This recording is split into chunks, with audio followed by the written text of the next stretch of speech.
CP ini sudah diantisipasi terkait dengan alergen. Kemudian yang lebih tinggi lagi dari food safety itu adalah ISO 22000. Nah, ISO 22000 itu sudah memadukan antara HACCP ditambah quality management atau ditambah ISO 9001.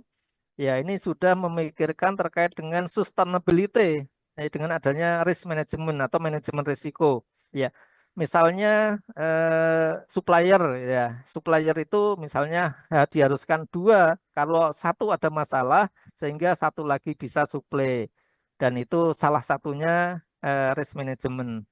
Kemudian meningkat lagi ke yang lebih tinggi lagi, ada namanya PRC, yaitu pengendalian terkait dengan food defense dan juga food fraud, ya.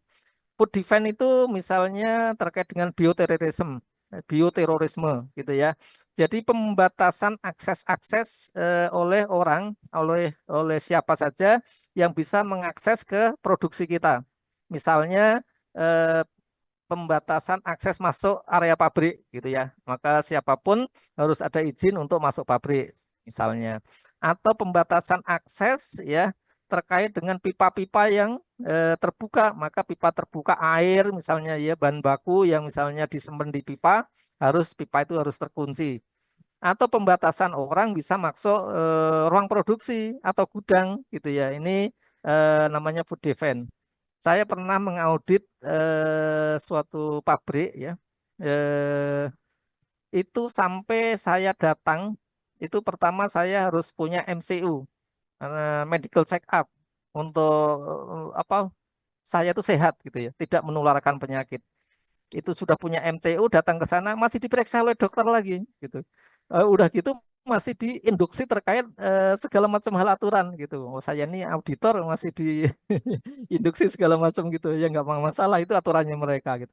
Habis itu saya dikasih chip, kartu ya yang jadi saya itu bisa dimonitor di mana saya berada, itu dimonitor terus itu. Itu saya lagi di area gudang, saya lagi di area produksi, itu semua termonitor. Fungsi dari chip itu sendiri juga, kalau misalnya ada drill atau kebakaran ya, ada bahaya, ini bisa dilihat posisi saya. Ini masih di area pabrik atau sudah terevakuasi. Nah, itu fungsinya. Itu food defense. Tapi kalau dalam food safety, tujuannya lebih perlindungan ya terhadap makanan dari bioterorisme, dari orang-orang yang sengaja akan melakukan terorisme gitu. Nah, kemudian food fraud. Food fraud itu adalah mencegah keamanan pangan dari penipuan, gitu ya. Ini lebih kepada masalah ekonomi ya. Jadi contoh yang paling nyata yang sekarang tapi bukan food, misalnya kita beli Pertamax, ternyata dapatnya Pertalite gitu ya karena dioplos. Ini termasuk fraud ya, tapi bukan food. Tapi kalau di kita misalnya ya, yang kita uji misalnya agar, kita pakai agar gitu untuk membantu tekstur, kita uji statsnya. Kalau stats itu positif ya, maka itu dipastikan bahwa agar itu dicampur. Karena misalnya harga agar itu 200.000, sedangkan harga tepung itu cuma 20.000, dicampurlah misalnya ya, untuk keuntungan ekonomi. Itu namanya food fraud. Nah, kemudian eh, selain itu ya kita juga terapkan halal. Ini kita dapat sertifikasi halal dari tahun 2012 gitu ya. Waktu itu belum ada kewajiban halal. Undang-undang halal itu baru terbit tahun 2014, dan kewajiban halal bahwa semua pangan yang beredar itu harus halal di Indonesia itu baru tahun 2024 gitu ya. Awalnya ditetapkan Oktober 2024, semua pangan yang beredar itu haruslah halal gitu ya. Itu jadi kita sudah tahun 2012, sebelum ada undang-undang halal, kita sudah bersertifikat halal. Nah, kemudian kita juga punya food safety, ini terkait dengan US FDA ya, karena kita ekspor ke sana, kita punya sertifikat FDA US ya. Kita juga punya sertifikat KFDA Korean. Jadi kita juga ekspor ke Korea gitu ya. Jadi kita semua ini kita terapkan dari mulai GMP, HACCP, ISO 22000, BRC, US FDA, KFDA untuk mendukung food safety atau keamanan produk yang kita hasilkan gitu ya. Eh, Adik-adik semuanya ini jadi kalau kalau ada yang mau bertanya silahkan ya, langsung boleh gitu ya. Baik, lanjut ya, lanjut. Ya, ini terkait dengan food safety yang kita terapkan. Nah, bagaimana cara ini, Prof, sebelumnya ini sampai jam berapa kita ya? Sampai buka puasa ya?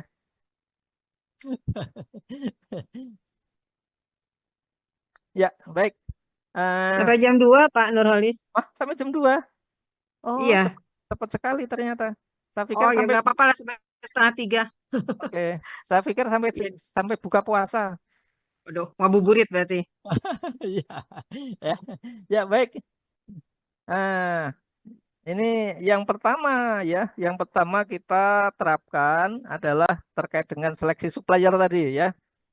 Jadi untuk supplier itu pertama uji dokumen, artinya semua supplier harus ngasih dokumen terkait dengan Certificate of Analysis produk yang akan dikirim ke UP gitu ya. Jadi sesuai dengan SNI-nya produk itu, misalnya glukos harus ngirim hasil ya, hasilnya pemeriksaan mereka itu namanya COA, Certificate of Analysis, yang dikirim ke kita menyertai sampel itu. Ini namanya untuk seleksi supplier. Dokumen halalnya dan dokumen food safety-nya gitu. Yang kemudian sampel itu kita uji di lab kita. Ya, ini tergantung ya, tergantung sampel itu. Jadi ada glukos, ada gula, ada color, ada flavor. Ya, kita uji sesuai dengan karakteristik bahan itu. Kemudian baru setelah sampel masuk, ya artinya standar, kita uji ke produk. Misalnya uji skala lab gitu ya. Uji skala lab ini masuk, ternyata menghasilkan produk yang standar, baru supplier ini kita audit. Kita datangin ke sana, kita pastikan mereka punya pabrik, ya. Takutnya mereka hanya sebagai maklar itu nggak punya pabrik. Kita datangin pabrik mereka, kita audit food safety-nya, dan kita pastikan mereka bahwa ujinya, ya, labnya, fasilitas produksi dan sebagainya itu memenuhi standar dan kita telusur kembali ya COA yang mereka kirim terkait sampel itu ya kita telusur di pabrik mereka apa benar diuji dan mereka punya dokumennya atau enggak gitu ya. Ini kalau seleksi supplier begitu. Nah, setelah itu juga kita lakukan evaluasi supplier. Setelah mereka jadi supplier, kita lakukan evaluasi. Ya, evaluasi itu yang pertama terkait dengan quality, kemudian yang kedua service, yang berikutnya ada price, gitu ya. Nah, quality itu kita evaluasi selama ini ngirim itu kondisinya oke atau tidak. Nah, 10 kali ngirim ternyata semuanya oke, berarti quality-nya 100. Terkait dengan servisnya, itu mereka kirim berapa, kita minta misalnya speknya A, maka harus dikirim spek A. Kita kirim dalam jumlah B, maka mereka harus kirim juga dalam jumlah B. Kita minta kirim waktunya C, maka mereka harus kirim juga waktunya terkait dengan memenuhi waktu kita C. Karena kalau kecepatan ngirim, gudang kita penuh. Kalau lambat ngirim, kita telat produksi gitu. Maka tidak lepas dari ini, evaluasi supplier itu selalu quality, service, and price gitu ya. Quality, service, harga. Price ya penting karena kita bisnis ya. Kalau kalau kalau boleh ya kita minta kualitas yang tertinggi, service yang terbaik, dan harga yang paling murah. Gitu. Nah, kemudian saat incoming gitu ya, semua raw material dan packaging material harus memenuhi standar quality. Jadi mereka sampel juga ngirimkan COA, begitu kirim barang mereka juga harus kirimkan COA. Jadi COA itu adalah certificate analysis, itu hasil uji mereka, hasil uji supplier gitu ya. Itu dikirimkan. Itu untuk uji kita sebagai dokumen. Kemudian kita juga memastikan kita uji memenuhi standar bahan baku. Jadi kita punya standar bahan bakunya, mereka kita uji ya. Ini bisa pemeriksaan mutu itu bisa terkait dengan analisis kimia, analisa fisik, dan analisa organoleptik. Juga mikro, ya.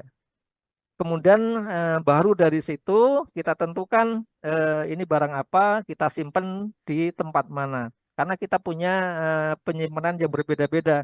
Kita punya cold storage itu yang di bawah 0 derajat, itu untuk fruit juice biasanya. Kita juga punya cold storage itu di bawah 20.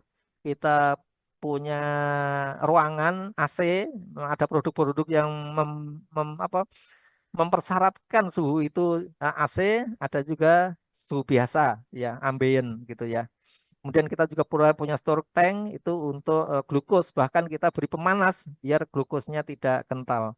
Itu. Jadi setelah pemeriksaan selesai, analisa selesai, maka baru kita simpen sesuai dengan standarnya. Baik, kemudian ini analisa bahan baku. Jadi bahan baku itu penting untuk penentuan kualitas yang kita terima. Jadi kualitas produk itu ditentukan pertama bahan bakunya, yang kedua prosesnya.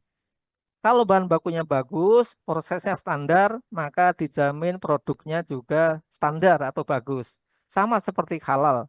Kalau bahan bakunya halal, diproses dengan cara yang halal, maka hasil jadinya juga pasti halal, gitu ya.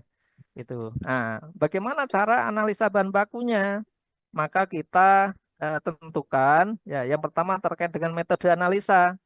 Jadi kita pilih metode analisa yang tepat dan akurat. Ya, setepat mungkin, seakurat mungkin, kalau bisa secepat mungkin. Karena ini terkait dengan penerimaan. Tapi biasanya di SNI-nya masing-masing bahan baku itu sudah punya metode analisanya gitu. Jadi kita bisa ikuti atau kita bisa pilih metode analisa yang lain asal itu tervalidasi. Kemudian dari bahan baku itu ya kita lakukan pengambilan sampel. Ya, kita ini terkait dengan teknik sampling ya. Jadi kita juga ikut aturan pengambilan sampel. Di sampel kalau lotnya itu 1.000 harus diambil berapa gitu ya. Dan bagaimana cara pengambilannya? Ada kalau bahan padat gimana ngambilnya, bahan cair gimana ngambilnya, bahan semi padat juga gimana ngambilnya gitu ya.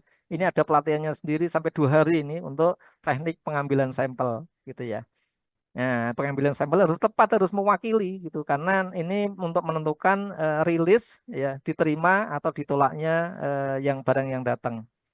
Kemudian kita alat lab ya, kita pastikan alat-alat kita adalah terkalibrasi gitu ya, terkalibrasi dengan baik. Ini alat lab kita ya.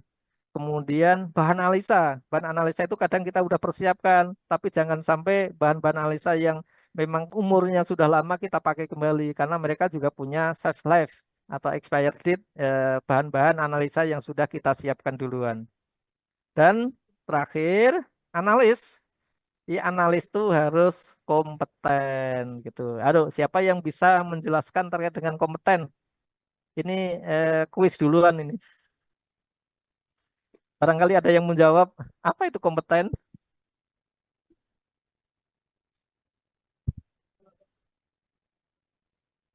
Ayo silakan, ada yang mau jawab? Saya Hadiahnya mau permen. coba menjawab, Prof. Ya, silakan. Ya, silakan. Siapa Em, namanya? Rizka dari kelas D. Oke. Ya, silakan.